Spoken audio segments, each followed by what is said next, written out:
Welcome back to Night and Day TV with Chris and Michelle, and we are joined right now by the world-renowned, critically acclaimed sitar virtuoso. You're going to have to help me with your name, though. Kartik Seshadri. Kartik Seshadri. Very good. Yes. Got it? That's right. All right. It's such a pleasure to meet you today. Same Thank here. you so Thank much you for for coming having me. down. Thank you. And you have an organization here in town, and you're doing a big show here in a couple of days, correct? That's right. The organization is called Raga Rasa. Raga Rasa. Yeah, and ragas are the tonal idioms for improvisation in Indian classical music. Okay. And rasa is a type of a mood that you convey through the melodic system in Indian So music. rasa is more like the energy, kind of, or more of a mood? Yeah, there are different sort of moods that each melody tends to typify. Okay. And so the organization was predicated on the idea that these two are good ideas to have as a name and as a concept. Sure. But it's not only to foster Indian classical music, but also reach beyond to improvised traditions of music throughout the world.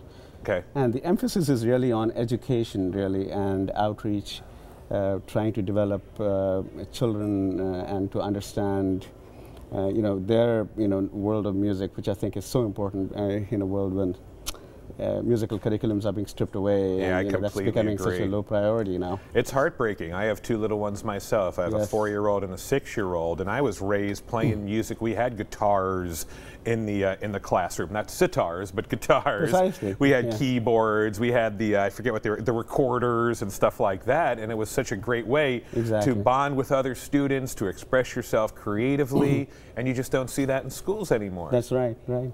So that's one of the, obviously, what you'll be accomplishing with this event that's happening. It's this Saturday from 7 to 10 p.m., correct? Well, this particular event is a little different because we are trying to, it's called Rishta, which is a beautiful word, which actually is a word that's in Hindi, the language in India, and also in Urdu, and also cuts across into Persian, Farsi. Means literally threads, meaning threads of relationships. Okay. So the idea of kinship being very powerful when we think about children or when we think about music as a powerful medium. Agreed. Which is what has guided my philosophy of music. It's always a service to the community and reaching out to children. So this specific event is about the collaboration between two organizations, that is Raga Rasa and Cry America. So we are trying to raise funds for the stay in school girl child. Oh, that's fantastic. Yes. Okay, so this is an event that's happening in conjunction with your organization. Yes, and also it's a unique event. Sorry to interrupt. It's also unique in the sense that we are trying to bridge two musical cultures here. Yeah, Indian and Persian, that's correct? Right, Persian classical traditions. And there's an interesting history that dates back to the 13th century between these two traditions.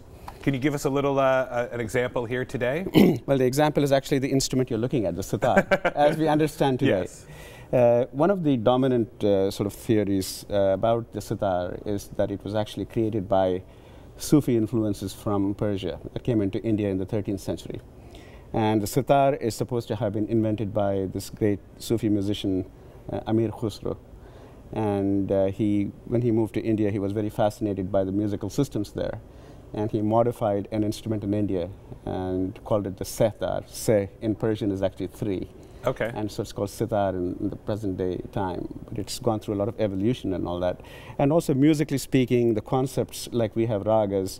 In the Persian tradition, we have identical concepts like dastagas, which are similar to ragas, which are basically tonal materials, and then the music is completely improvised on top of that. And you'll be bridging those together? Yes. I see. I'm being told we only have a minute here left, so maybe you can play us to break, if you will. Well, I'll just give you a short introduction to the instrument. The sitar is a fascinating instrument. Oh, it's a gorgeous instrument. I've seen it before. It is. And it's all completely handmade. Sorry to bump the mic there. Oh, no worries. But it's got 20 strings on it, the 7 main playing strings.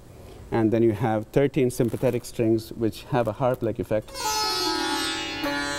That's gorgeous. But more than the harp-like effect, what it does is when you play the main string, it responds in sympathy to the main string. That's why it's so you get this continuing effect after the tone is produced. You see that buzzing sound that's coming from the sympathetic.